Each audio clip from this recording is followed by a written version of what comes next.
आज जिस सब टॉपिक के ऊपर हमें बात करनी है वो कंटिन्यूएशन है पिछले टॉपिक का। हमने ग्रेविटेशनल फील्ड स्ट्रेंथ तक बात कर ली थी। आज हम बात करेंगे हम्म। ग्रेविटेशनल पोटेंशियल पे। ये ऐसी चीज़ है शायद तुमने जो पहले कभी नहीं देखी ना तुमने सुनी। तुम्हारे लिए एक नया कॉन्सेप्ट है, इसलिए थोड़ा और से समझने की कोशिश करना। ग्रेविटेशनल पोटेंशियल, इसका जो सिंबल है हमारे पास वो होता है फाई। ठीक है, कुछ इस तरह से ड्रॉ किया जाता है। होता क्या है ये? बेसिकली मेरे पास एक मास है। ठीक है, मेरे पास लेट्स से ये एक मास है, एक प्लैनेट है। इसका मास है कुछ m। सही है, लेकिन हम अभी अज्यूम करते हैं कोई भी मास है, कोई भी हो सकता है ना, कोई स्टार हो सकता है, कोई प्लैनेट हो सकता है, कुछ भी हो सकता है, एक्स वाई जी। तो अब मेरे पास यहाँ एक सरफेस है, और इस सरफेस के ऊपर मैं कह सकता हूँ कि मेरे पास ग्रेविटेशनल फील्ड एग्जिस्ट कर रही है। ठीक है। अब समझने की बात यह है कि क्या ये मास अभी इस ग्रेविटेशनल फील्ड के अंदर है? बताओ तुम मुझे, क्या ये मास अभी इस ग्रेविटेशनल फील्ड के अंदर है? नहीं। इस रीजन के अंदर नहीं है। अब मुझे इस मास को मूव कराना है इसके अंदर, इस फील्ड के अंदर। तो मुझे जाहिर है इसके ऊपर कोई ना कोई वर्क डन करना पड़ेगा। सही, अपनी मर्जी से तो कोई ऑब्जेक्ट मूव करके अंदर नहीं आ जाएगा ना। बिल्कुल। कोई फोर्स अप्लाई हो रही होगी, कुछ ना कुछ करके ये वर्क डन करके आएगा ये अंदर। ये जो हम्म। वर्क डन करेंगे हम पर यूनिट इट्स मास, ये मेरे पास ग्रेविटेशनल पोटेंशियल होता है। तुम्हें कॉन्सेप्ट समझ आया? देखो ये बहुत नया कॉन्सेप्ट है तुम्हारे लिए, तुमने पहले नहीं सुना। तो इसको तुम सबसे पहले तो इमेजिन करो होता क्या है। बच्चे रट्टा मार लेते हैं, उनको याद हो जाता है वर्क डन पर यूनिट मास, उनको समझ ही नहीं आता चल क्या रहा है। ग्रेविटेशनल फील्ड यहाँ पे है। ठीक है, मैं फिर बना के दिखा देता हूँ। ग्रेविटेशनल फील्ड तुम्हारे पास यहाँ है, सही है। यहाँ पे चल रही है, ये इस रीजन के अंदर तुम्हारे पास ग्रेविटेशनल फील्ड है। सही है। अब बात ये है कि ये मास तुम्हारा अलग है, और इस मास को इस फील्ड के अंदर आना है। लेकिन ये फील्ड के अंदर कैसे आएगा? थोड़ा कुछ ना कुछ वर्क डन करके आएगा, जैसा मैंने पहले भी लिखा। और ये वर्क डन कितना होगा पर यूनिट इट्स मास, ये जब मैं कैलकुलेट करूंगा ना कि कितना वर्क डन, मतलब 1 किलोग्राम में कितना वर्क डन कर रहा है, 10 जूल्स वर्क डन कर रहा है, 20 जूल्स हम्म। वर्क डन कर रहा है, तो with respect to its mass, क्योंकि हर चीज का मास अलग होता है, तो हम with respect to per unit mass देखेंगे, मतलब 1 किलोग्राम के अंदर कितना वर्क डन को कर रहा है। जब हम ये कैलकुलेट करेंगे तो मुझे पता चल जाएगा, अच्छा इतना वर्क डन करेगा कि ये इस फील्ड के अंदर एंटर कर सकता है। ये मेरे पास है ग्रेविटेशनल पोटेंशियल की पोटेंशियल का कॉन्सेप्ट। ये बात समझ आ रही है? तो आ रही है। अब इसकी डेफिनेशन जो बच्चे रट्टा मारते हैं, लेकिन तुम्हें रट्टा मारने की जरूरत नहीं है, तुम्हें समझ आ गई है। वो ये है कि it is the work done, it is the work done पर यूनिट मास। अच्छा, एक बात और, ये मास कहाँ है? ये मास जिसको मैं इन्फिनिटी में लाना चाह रहा हूँ, सॉरी मतलब ये मास जिसको मैं यहाँ पे लाना चाह रहा हूँ, ग्रेविटेशनल फील्ड में लाना चाह रहा हूँ, ये मास कहाँ है? 2 मीटर्स अपार्ट है, 10 मीटर्स हम्म। अपार्ट है, कितने मीटर्स अपार्ट है? ये तो पता ही नहीं। मैं कह सकता हूँ 1000 मीटर्स अपार्ट है, या टेन बिल्कुल। थाउजेंड मीटर्स अपार्ट है। क्या मैं कह सकता हूँ 1 ट्रिलियन मीटर्स अपार्ट है? बिल्कुल। तो जब मुझे कोई एक चीज की वैल्यू ही नहीं पता वो कितना ही दूर हो सकता है, तो मैं कह सकता हूँ कि वो इन्फिनिटी डिस्टेंस अपार्ट है, इन्फिनिटी मीटर्स अपार्ट है, इन्फिनिटी डिस्टेंस अपार्ट है। मैं ये बात कह सकता हूँ, हाँ या ना? बिल्कुल। तो इसकी डेफिनेशन भी यही है कि it is a work done पर यूनिट मास फ्रॉम इन्फिनिटी, क्योंकि मुझे डिस्टेंस नहीं पता, कहाँ से ला रहा हूँ मुझे नहीं पता, from infinity, infinity to a point, to a point in the field, in the field. और ये फील्ड कौन सी है? Gravitational field. ये बात समझ आ रही है कि जी। एक ऑब्जेक्ट है जो कि हमें नहीं पता कितना दूर है, हम अज्यूम कर रहे हैं इन्फिनिटी डिस्टेंस अपार्ट है, उसको हम ग्रेविटेशनल फील्ड में लाना चाह रहे हैं, तो वो कैसे आएगा? इतना वर्क डन करना पड़ेगा। This point is basically what, this is gravitational. वर्डन। सही है। इसको हम एज ए सेट फाइव से रिप्रेजेंट करते हैं। स्केलर क्वांटिटी होती है ये।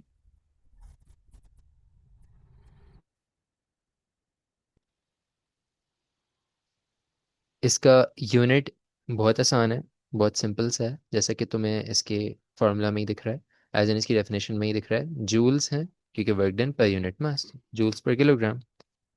फॉर्मूला भी हम्म। तुम्हें इसी की डेफिनेशन में दिख रहा है, वो क्या है? हमारे पास वर्क डन पर यूनिट मास, कोई बस confusion है? सही। लेकिन मसला ये है कि हम ये फॉर्मूला यूज़ नहीं करेंगे। हम ये फॉर्मूला यूज़ नहीं करते क्योंकि हमें नॉर्मली वो वर्क डन नहीं बताता। हमें तो इसको ब्रेक डाउन करना पड़ेगा हमारे चैप्टर की इंटीग्रल पार्ट के ऊपर, जो कि हमारे पास क्या है, लॉ ऑफ ग्रेविटेशन। सही है। और लॉ ऑफ ग्रेविटेशन सही। आती है हमारे पास फोर्स ऑफ अट्रैक्शन, जो इसका सबसे चैप्टर का सबसे हम्म। इंटीग्रल पार्ट है। सही, तो हम इसको कुछ ना कुछ करके फोर्स ऑफ अट्रैक्शन के फॉर्म में लाना पड़ेगा। तो वो हम कैसे करेंगे, हम बोलेंगे ये फाई जो है हमारे पास, वर्क डन की जगह मैं क्या लिख सकता हूँ, मुझे पता है एक बात, वर्क डन किसके बराबर होता है, फोर्स इंटू डिस्टेंस, ऐसा ही है। Position to distance. मैं यहाँ फोर्स इंटू डिस्टेंस लिख दूँ, डिवाइडेड बाय मास, कोई इशू इस चीज़ में। नहीं। अच्छा, डिस्टेंस की जगह मैं आर यूज़ कर रहा हूँ, क्योंकि अभी तक इस चैप्टर के अंदर मैंने क्या यूज़ किया है, आर, ऐसा ही है। सही है। तो डिस्टेंस को भी हम डिस्टेंस आ रहा है मतलब कि हम्म। डिस्प्लेसमेंट तो नहीं है ना। नहीं, बेसिकली तुम इसको कुछ भी कंसिडर करो, लेकिन तुम तो इसको point from the centre consider कर रहे हो ना आर को। सही है। ये तो अभी ऑफ कोर्स हम स्ट्रेट लीनियर पाथ में ही कर रहे हैं, हम इसको इस तरह नहीं कर रहे, तो ये डिस्प्लेसमेंट ही है। लेकिन हम इसका सिंबल क्योंकि सेंटर से कंसिडर कर रहे हैं, तो इसका हम सिंबल आर यूज कर रहे हैं। सही है, till the centre of another object. अब बात से दरअसल ये समझ होती गए। है हमारे पास कि वो एक आर डिस्टेंस अपार्ट है, हमें नहीं पता आर इन्फिनिटी भी हो सकता है, तुम्हें पता है, मुझे पता है, नहीं पता। हमने क्या बोला, नहीं। इन्फिनिटी पे भी हो सकता है, वो हमें नहीं पता, हो सकता है 2 मीटर दूर ही हो। तो हम इसलिए आर यूज कर रहे हैं अभी, कोई वैल्यू नहीं एस्टिमेट कर रहे हैं यहाँ पे। और बिल्कुल। जबरदस्ती का इन्फिनिटी भी नहीं डाल रहे हैं, हमने आर यूज किया, कुछ भी हो सकता है, R is equal to, force का फॉर्मूला मैंने तुम्हें क्या पढ़ाया इस फोर्स का चैप्टर, फॉर्मूला क्या पड़ा है? क्या इस, मतलब? इस चैप्टर के अंदर फोर्स ऑफ अट्रैक्शन किसके बराबर है, जीएमएम ओवर आर स्क्वायर। हाँ सही है। जी मैं वो ये नया फॉर्मूला है फोर्स का, जो तुम्हें पता होना चाहिए, हमने derive F is equals to M A से ही किया, किसी और चीज़ से नहीं किया, इवन तो खैर चलो, हमने इसको इसकी डेरिवेशन में तुम्हें दिखाई नहीं है, बट स्टिल हमें न्यूटन्स लॉ ऑफ ग्रेविटेशन से पता है। ठीक है। तो कहने का मकसद क्या है कि हमारे पास ये G M M over R square में फोर्स की जगह डाल देता हूँ, और मैं आर और एम को अलग सेपरेट करके लिख देता हूँ। मतलब फोर्स की जगह मैं लिख दिया G M M over R square multiplied by this R over M, जो ये सेपरेट लिखा हुआ था, इस चीज़ में कोई इशू। नहीं। ये मैंने यहाँ पे क्या लिख दिया, फोर्स। ठीक है, ये फोर्स, बाकी आर और एम तो एज इट इज़ आ गया, मैं इसको अगर हाईलाइट भी कर दूँ, तो मैं बेसिकली आर और एम को मैंने अलग से करके लिख दिया। ठीक है। बाकी फोर्स मेरे पास एज इट इज़ आ गई in the form of G M M over R square. क्या है, सही फोर्स। है। अच्छा, अब मैं इसमें फर्दर क्लासिफिकेशन, इसको फर्दर सिंप्लीफिकेशन कर सकता हूँ इसके अंदर। किस तरह कर सकता हूँ, मैं कह सकता हूँ ये m कैंसिल आउट हो जाए इस m के साथ, कोई इशू इस चीज़ में, बिल्कुल। ये r कैंसिल आउट हो जाए इस स्क्वायर के साथ। तो मेरे बिल्कुल। पास फाई का फॉर्मूला क्या रह गया, जी एम ओवर आर, कोई इशू इस चीज़ में, नहीं। ये इसका फॉर्मूला है। देखो, समझ गया। कोई नई चीज नहीं पढ़ रहा है, मैंने तुम्हें क्या बोला था, सबसे इंटीग्रल पार्ट इस चैप्टर का क्या है, फोर्स ऑफ अट्रैक्शन का formula G M M over R square. हर चीज तुम इसी से करोगे, तुम कोई फॉर्मूला भूल भी जाते हो ना, और तुम्हें अगर ये बात याद रहती है, इसका बेसिक फॉर्मूला याद रहता है, वर्क डन पर यूनिट मास, डेफिनेशन से ज़ाहिर है याद रहेगा फाई का। तो तुम उसके अंदर वर्क डन को फोर्स इंटू डिस्टेंस में ब्रेक करो, और ज़ाहिर है फोर्स की जगह तुम ये डालो, तो इवेंचुअली तुम्हारे पास फिर क्या आ जाएगा, घूम फिर के यही फॉर्मूला बन जाएगा। ऐसा ही है। बिल्कुल। मतलब याद किस चीज़ का फॉर्मूला रखना है, फोर्स का, फोर्स का फॉर्मूला तुम इस चैप्टर में भूल ही नहीं सकते, और यकीन करो तुम्हें बाकी सारे फॉर्मूलाज भी याद हो जाएंगे जब हम इलेक्ट्रिक फील्ड्स में आएंगे। सिमिलर चैप्टर है। तो ये तो हमारे पास एक फॉर्मूला आ गया, अभी तक हमने 3 फॉर्मूलाज देख लिए हैं। एक ये फॉर्मूला देखा था G M over R square, ये भी हमने बहुत हम्म। इजी तरीके से देखा था, G is equals to F over M करके। और एक हमने फॉर्मूला ये देखा था G M M over R square. ठीक है। अच्छा, एक खास बात जो मुझे तुम्हें इस पर्टिकुलर फॉर्मूला के बारे में बतानी है, इसके साथ होता है एक नेगेटिव साइन। अब तुम्हारा सवाल आ रहा होगा सर, नेगेटिव साइन कहाँ से, क्योंकि फॉर्मूला जो जितनी हमने डेरिवेशन अभी तक करी, क्या उसमें कोई नेगेटिव साइन का जिक्र था, नहीं। कोई चांस है नेगेटिव साइन आने का। नहीं। लेकिन हम नेगेटिव साइन इसके साथ लगाते हैं, और उसकी कुछ क्यों? प्रॉपर्टीज हैं, उसका रीजन मैं बता रहा हूँ, उसकी कुछ प्रॉपर्टीज हैं जिसकी वजह से हमें लगाना पड़ता है, कुछ रीजनिंग है इस तरह की। अब हम जरा पढ़ते हैं कि भाई ये इसके साथ नेगेटिव साइन है कि,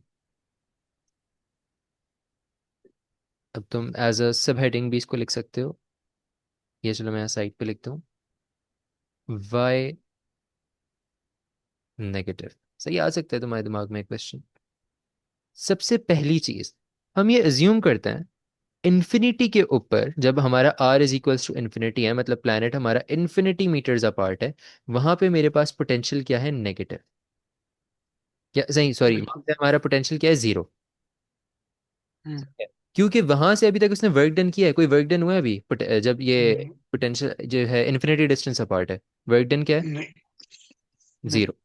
ऐसा ही है। बिल्कुल। तो जब वर्क डन जीरो है तो मतलब यहाँ पे मेरे पास पोटेंशियल भी जीरो है। ग्रेविटेशनल पोटेंशियल भी मेरे पास क्या आ गया, फाइव लिख देता हूँ, फाइव मेरे पास क्या है, जीरो, क्योंकि अभी तक इसने भाई कोई वर्क डन नहीं किया, इसने कोई प्लैनेट की तरफ, इसने कोई ग्रेविटेशनल फील्ड की तरफ आने की कोशिश नहीं की है। हम्म। अब क्या होगा, ये मूव करना स्टार्ट करेगा, वर्क डन करना स्टार्ट करेगा, तो आहिस्ता आहिस्ता करके ये वैल्यू इंक्रीज करेगी। अगेन फिर भी नेगेटिव क्यों है, जरा मैं उस चीज़ पे आता हूँ। सो हमने ये बोला कि potential at r is equal to infinity is zero. सबसे पहला पॉइंट तो ये समझना था, हमने समझ लिया। बिल्कुल। सेकंड पॉइंट ये है कि the object moves to the earth, ऐसा ही हो रहा है ना? या अगर हम अज्यूम कर रहे हैं कि अर्थ के ऊपर ग्रेविटेशनल फील्ड है, सही है, क्योंकि ज़ाहिर है अर्थ के ऊपर है हमारे पास ग्रेविटेशनल फील्ड, हम्म। चैप्टर में यही पढ़ेंगे, सही है, तो जो कि अट्रैक्टिव है हमारे पास, किसी भी चीज़ को अट्रैक्ट कर रही है, ग्रेविटेशनल फील्ड इनवर्ड साइन होता है, मैंने पहले नोटिस नहीं किया होगा बनाते हुए, लेकिन वो इनवर्ड है, सही है। तो ये ऑब्जेक्ट बेसिकली क्या कर रहा है, इन्फिनिटी से अवे मूव कर रहा है, किसकी साइड पे, अर्थ की साइड पे, इन्फिनिटी से अवे मूव करेगा ना, बिल्कुल। इन्फिनिटी पे, वहां से दूर जाएगा, अब किसकी तरफ, अर्थ की तरफ। तो सही है, तो मैं ये बात कह सकता हूँ कि द ऑब्जेक्ट मूव्स अवे, या चलो मैं अभी इसको पहले अर्थ वाले सिंटेक्स से लिखता हूँ, उसके कॉन्टेक्स्ट से लिखता हूँ, the object moves to the earth, जिसका मतलब क्या हुआ मेरे पास, अवे फ्रॉम इन्फिनिटी, जो मैंने तुम्हें दिखाया अभी, अवे फ्रॉम इन्फिनिटी।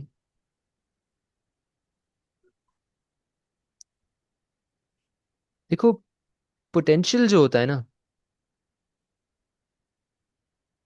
तुम्हें उसके अंदर, तुम्हें शायद तुम्हें केमिस्ट्री से याद हो, शायद तुम्हें बायो अगर तुमने पढ़ी उससे याद हो, तुम्हें एक ऑब्जेक्ट हायर पोटेंशियल से लोअर पोटेंशियल की तरफ मूव करता है, ये बात याद है? बिल्कुल। बिल्कुल। तुमने पढ़ा ही होगा ना कहीं बायो ली थी हम्म। उसमें, नहीं। वो लेवल्स में, लेकिन फिर भी तुम्हें आइडिया होगा, केमिस्ट्री से आइडिया होगा। हम्म। तो हायर पोटेंशियल से हमेशा लोअर पोटेंशियल की तरफ एक ऑब्जेक्ट मूव करता है, ये एक फैक्ट है। और अगर इसका बिल्कुल। ऑपोजिट होता है तो हम बायो में कहते हैं वो एक्टिव ट्रांसपोर्ट है। खैर बहरहाल हम तो अभी हायर पोटेंशियल से लोअर पोटेंशियल की बात कर रहे हैं। अगर तुम कह रहे हो ये इन्फिनिटी से अवे मूव कर रहा है, और तुम कह रहे थे ये जीरो है, तो ये हायर है, तो लोअर कितना होगा, -1, -2, -3, -4। हायर से लोअर मूव कर सकता है ना एक ऑब्जेक्ट, हायर बिल्कुल। पोटेंशियल से लोअर पोटेंशियल, और हमने तो बोला हाईएस्ट वैल्यू ही हमारे पास क्या है जो इन्फिनिटी पे है, वो जीरो। तो मतलब लोअर वैल्यूज सारी क्या होती जाएंगी, नेगेटिव। ये बात समझ आ रही है हम्म। कि हाईएस्ट वैल्यू क्या है मेरे पास, जीरो। और हायर एक ऑब्जेक्ट जो है वो सिर्फ हायर पोटेंशियल से लोअर पोटेंशियल मूव करता है। हमने बोला इन्फिनिटी पे जीरो से अवे मूव कर रहा है, तो इसका मतलब हायर से लोअर जब मूव कर रहा होगा तो मतलब of course -1, -2, so on and so move कर रहा होगा। ये बात समझ आई क्यों नेगेटिव है? बिल्कुल समझ रहा हूँ। ये इसका मेजर कॉन्सेप्ट है कि ये नेगेटिव साइन हम क्यों लगाते हैं। तो हम इसको, ये बात यहाँ लिख भी लेंगे ताकि तुम्हें याद भी रहे कि object can object can only move only move from a higher potential a higher potential to a lower potential। First time तो नहीं सुन रहे हो ना ये चीज? नहीं। और हमारे केस में हम इस चीज को किस तरह लिंक कर रहे हैं, हायर पोटेंशियल से लोअर पोटेंशियल वाली चीज को? हम ये कह रहे हैं कि potential at infinity, potential at infinity, infinity यानी जब डिस्टेंस इन्फिनिटी है, इज जीरो। इसका मतलब all other points are at a lower potential, points are at a lower potential, lower potential। कोई इशू इस चीज में? अभी तक तो कोई नहीं। हेंस हम कह रहे हैं कि फाई हमारे पास क्या होता है, नेगेटिव GM/R होता है, पॉजिटिव नहीं होता। क्योंकि जब वो वर्क डन करेगा वो हायर पोटेंशियल से लोअर पोटेंशियल जाएगा, जब जीरो से लोअर की तरफ जाएगा तो वो नेगेटिव वैल्यू ही आएगी, पॉजिटिव नहीं आएगी। कोई मसला? नहीं। ठीक है। क्वेश्चन आता है पेपर में, लेट्स अज्यूम कर लेते हैं क्वेश्चन है हमारे पास कि नोटबुक है ना तुम्हारे पास अभी सॉल्व करने के लिए? हम्म। Find phi at the surface of the अर्थ।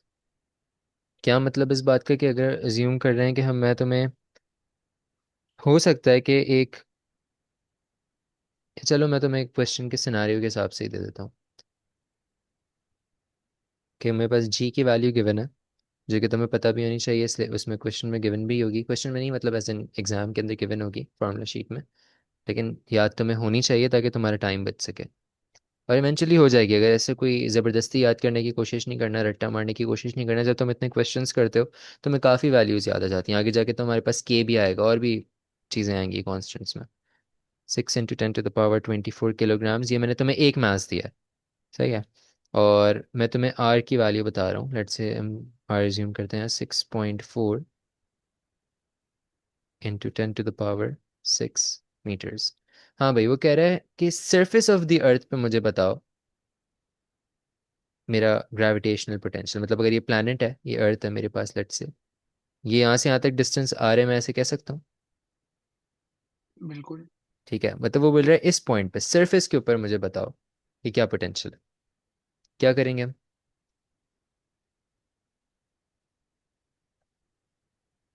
ये -gm/r लगा देंगे। -gm/r लगा देंगे। पोटेंशियल का फॉर्मूला हमारे पास होता है gm/r। तो हम इस बात में ये कह सकते हैं, अब अगेन वही बात, अगर तुम सारी वैल्यूज भी यूज़ कर लो तुम्हारा आंसर पॉजिटिव आएगा, जो कि गलत हो जाएगी बात। तो तुम्हें इस वजह से क्या यूज़ करना है? नेगेटिव। नेगेटिव जी। जी की वैल्यू तुम्हारे पास है 6.67 × 10⁻⁴। अच्छा, ये तो जी की वैल्यू हम खुद से नेगेटिव करेंगे, हालांकि पॉजिटिव नहीं। जी की नहीं, हम पूरी वैल्यू मतलब बेसिकली पूरी स्टेटमेंट को हम नेगेटिव कर रहे हैं, सारी वैल्यूज को हम नेगेटिव कर रहे हैं इस तरह ब्रैकेट लगा के। समझ गए। टेक्निकली ये पूरी चीज़ें सब पॉजिटिव ही हैं, लेकिन मैंने क्या बोला तुम्हें, ये पूरी टर्म नेगेटिव होगी, और उस नेगेटिव लगाने का रीज़न क्यों क्या होगा? नेगेटिव लगाने का रीज़न मैंने तुम्हें ऊपर बताया, हम हायर पोटेंशियल से लोअर पोटेंशियल जा रहे हैं, हाईएस्ट हमारे पास वैल्यू ही जीरो है, तो उससे हमें छोटा ही वैल्यू पे जाना है, तो all of them are obviously negative, -1, -2, -3000, -5000। अभी चेक करते हैं कितनी वैल्यू आएगी, ऑफकोर्स बहुत छोटी वैल्यू आती है, बट स्टिल वील सी। तो जी की वैल्यू लिख दी मल्टीप्लाइड बाय, अच्छा मिस्टेक ना करो तो ब्रैकेट लगा लेना, क्योंकि ऑफ कोर्स मिस्टेक हो सकती है। तो जी आ गया, फिर एम आ गया, 10⁻24 divided by R, which is 6.4 × 10⁶, और ब्रैकेट क्लोज। तो जब इसको तुम सॉल्व आउट करोगे तो तुम्हारे पास नेगेटिव आंसर आएगा, और that would be -6.25 × 10⁻⁷ joules per kilogram. कोई इशू इस चीज़ में? हम्म।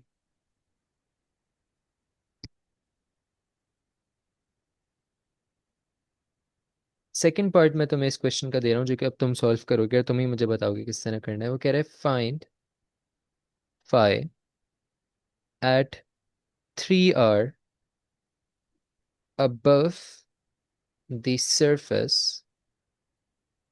of the earth। नॉर्मली मैंने अपने जितने स्टूडेंट्स को ये क्वेश्चन फर्स्ट अटेम्प्ट में करने के लिए दिया, किसी ने सही नहीं किया फर्स्ट अटेम्प्ट के अंदर, किसी एक ने भी। Find phi at 3 r above the surface of the earth।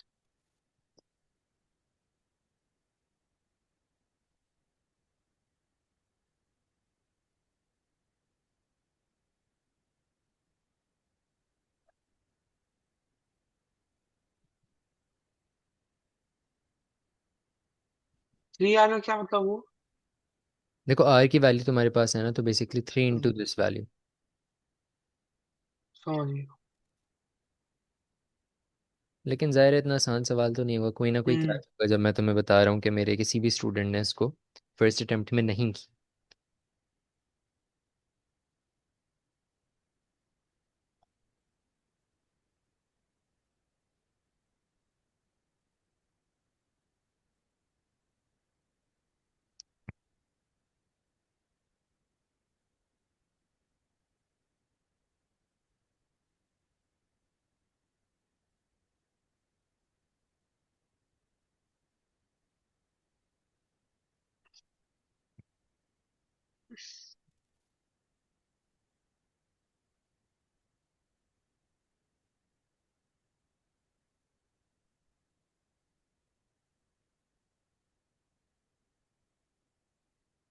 क्या लगता है, क्या करना है?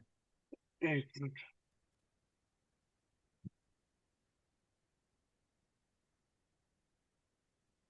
मुझे लॉजिक ही समझा दो, तुम कर क्या रहे हो?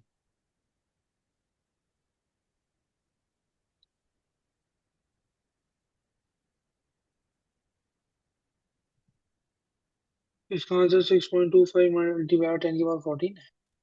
नहीं, मुझे पता था गलत आएगा, पहली अटेम्प्ट में नहीं आएगा। देखो मैं तुम्हें बताता हूँ मसला क्या है। तुम मुझे बताओ तुमने क्या किया। मैंने तो सिंपल एक फॉर्मूला में पुट कर दिया कि तुमने बोला GM डिवाइडेड बाय 3R। ऐसा ही है, नेगेटिव साइन के साथ। ऐसा ही किया ना? इसका आंसर 1.5 मल्टीप्लाई बाय 10 की पावर 14 है। नहीं। ये भी नहीं, वो पहले मैं थी, पहले मैंने आर किया था, सही है। पावर 3 आर किया। चलो तुमने पहले तो बिल्कुल ही गलत कर दिया था, वो तो तुम्हारा पिछला हाँ। वाला ही आंसर आ गया था इसका मतलब। हम्म। नहीं। देखो इसको करना इस तरह है कि हमें पोटेंशियल निकालना है 3R above the surface of the अर्थ। पहली बात तो ये समझनी है आर क्या है। आर है यहाँ से यहाँ तक का डिस्टेंस, ऐसा ही है। बिल्कुल। उसके मजीद 3R की बात कर रहा है वो, सरफेस से ऊपर 3R, ये आर एक। मैंने ये तो किया, 4 आर तो किया अभी। लेकिन तुम्हारा आंसर गलत आया। मैंने तो 6.67 मल्टीप्लाई बाय 10 की पावर -4। उसके बाद मैं समझ गया था यही होना है। हाँ। 24, क्योंकि जब आपने पहले सवाल में सरफेस में निकाला तो हम्म, वो एक 5 निकल गया, तो ये तो 3 5, मतलब कि वो सिंगल आर यूज करते हैं। अभी तो 3 5, 3 आर बढ़ गया ना, तो ये तो 4 थ्री बस आर लोग। ये मेरा आंसर गलत क्यों आ रहा है?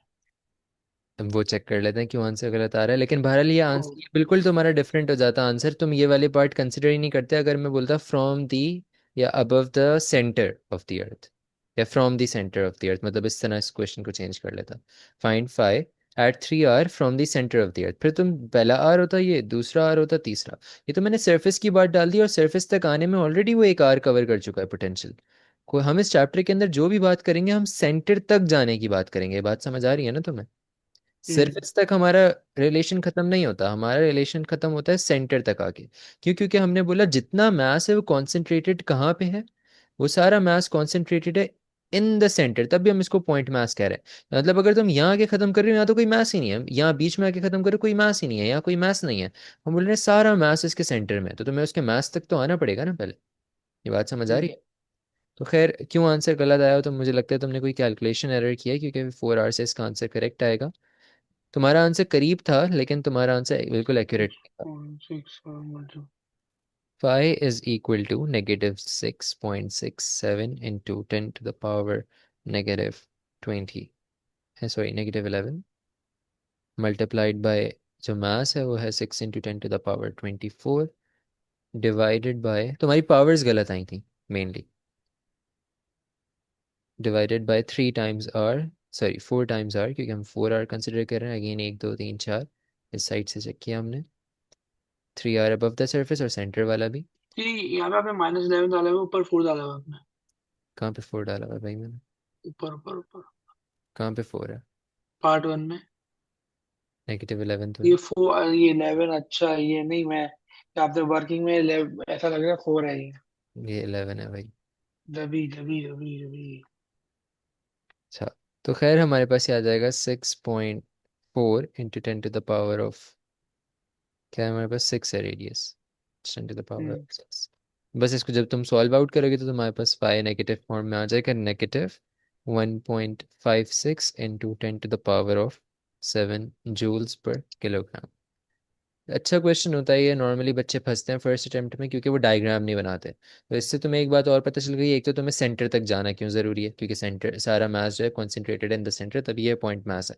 दूसरी बात तुम्हें इस क्वेश्चन से ये बात पता चली कि हमेशा हमें डायग्राम बना के देखना है कि हम कोई मिस्टेक ना कर दें। मेजॉरिटी ऑफ द बच्चे इसको डिवाइड बाय 3R करके सॉल्व करते हैं और बहुत खुशी खुशी पेपर दे के आते हैं और कहते हैं कि पेपर तो बहुत अच्छा हुआ है, बहुत इजी आया था। एग्जामिनर A2 में एटलीस्ट AS की तरह से बहुत बेसिक क्वेश्चंस नहीं देता है, बहुत रेयर ही होता है।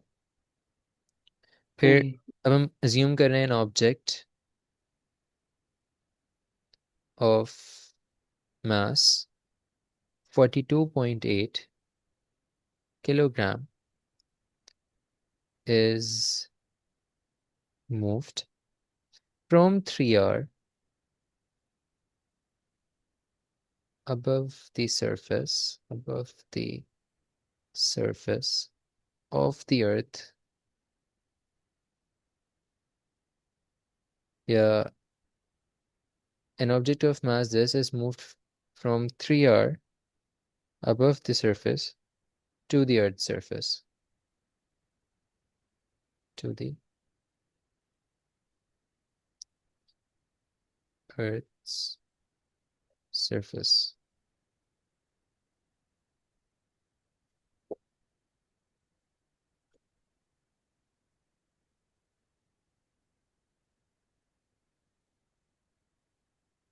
फाइंड, चलो मैं तुम्हें एक नया कॉन्सेप्ट इसी क्वेश्चन के अंदर इंट्रोड्यूस करा देता हूँ।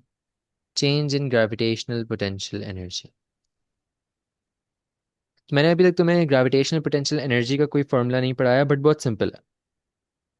देखो, अगर मैं ग्रेविटेशनल पोटेंशियल एनर्जी की बात करूं जो कि एक वर्क डन है बेसिकली, उसको मैं रिप्रेजेंट कर सकता हूँ इस चैप्टर के अंदर किस तरह, मेरा पोटेंशियल मल्टीप्लाइड बाय मास। ऐसा मैं क्यों कह रहा हूँ?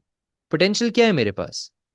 अगर मैं इस पोटेंशियल की बात करूं तो पोटेंशियल बेसिकली मेरा जूल्स पर यूनिट मास, ऐसा ही है। बिल्कुल। और इसको मैं मल्टीप्लाई कर दूं अगर मास के साथ, तो मेरा मास से मास कैंसिल आउट हो जाएगा, तो मेरे पास क्या बच जाएगा? सिर्फ जूल। क्या मेरे पास एनर्जी नहीं आ गई इससे? हम्म। इस वजह से हम कहते हैं कि अगर हमें ग्रेविटेशनल पोटेंशियल एनर्जी निकालनी है, अगेन बात तो यहाँ पे चेंज की हो रही है तो इस बात का भी ख्याल रखना, तो हम क्या करेंगे? बेसिकली हम इस पोटेंशियल को मल्टीप्लाई कर देंगे मास के साथ, क्योंकि पोटेंशियल हमारे पास क्या होता है? जूल्स पर यूनिट मास। अगर मैं मास के साथ मल्टीप्लाई करूंगा तो मेरे पास क्या होगा? मास से मास कैंसिल आउट हो जाएगा, मेरे पास सिर्फ जूल्स रह जाएगा। तो ये इसका एक फॉर्मूला है। इसमें कोई इशू है? नहीं। तो इवन तो मैंने ये तुम्हें फॉर्मूला नहीं पढ़ाया था, मैं एक्सपेक्ट कर सकता था कि तुम खुद फिगर आउट कर लो, लेकिन मैंने तुम्हें फिर भी पढ़ा दिया कि तुम एटलीस्ट ये क्वेश्चन सॉल्व कर सको। चलो भाई, मैं तुम्हें 2 मिनट दे रहा हूँ ये क्वेश्चन सॉल्व करने के लिए, ठीक है? सबसे पहले फाई निकाल लो, और अगर फाई नहीं निकाल रहे तो एक साथ निकाल लो दिस। अच्छा, अगेन फाइनल माइनस, तुम्हें ऑफ कोर्स यहाँ चेंज निकालना है ना। अगर किसी भी चीज़ का चेंज निकालना होता है तो तुम क्या कंसिडर करते हो? मास तो चेंज नहीं हो रहा, तो तुम क्या कंसिडर करोगे? 5 final minus 5 initial multiplied by the mass. ऐसा ही है। हम्म। चलो मैं तुम्हें 2 मिनट दे रहा हूँ इस क्वेश्चन को सॉल्व करो।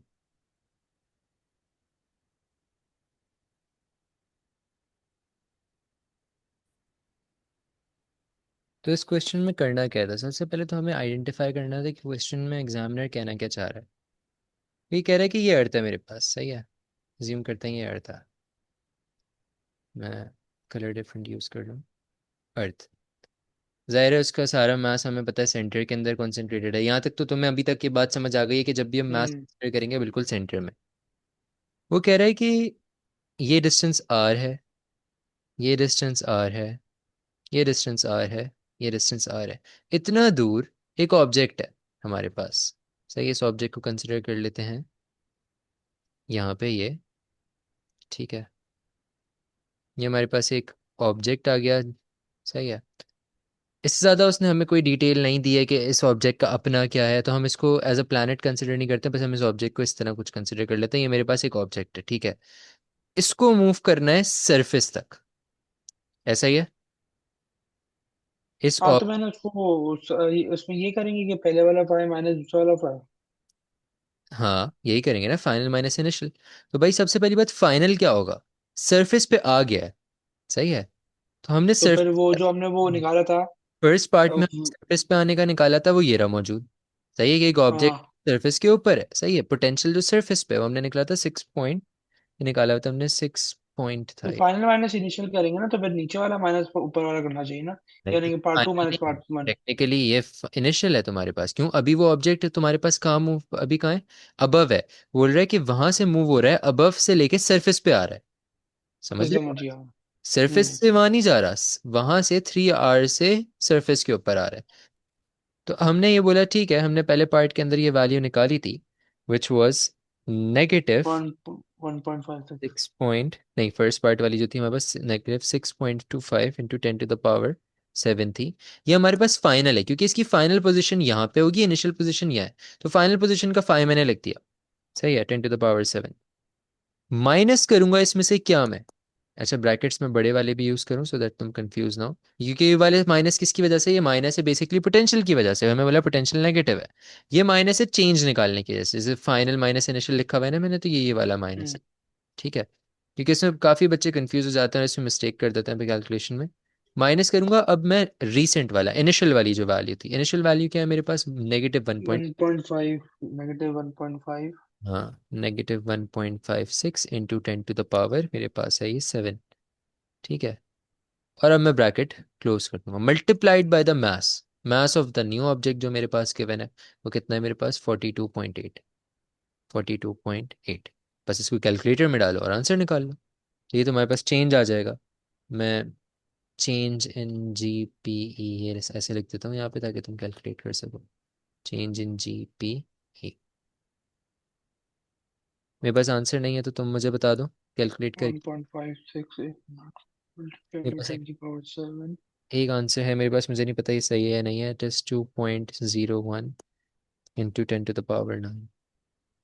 तुम ही बता सकते हो अगर ये करेक्ट है या नहीं है। लेकिन बहरहाल ये सॉल्यूशन ये है, हमारे पास स्टेप ये होगा, इसके बाद बस आपको कैलकुलेटर में डालना है, इसके बाद जो भी आंसर आएगा वो करेक्ट होगा।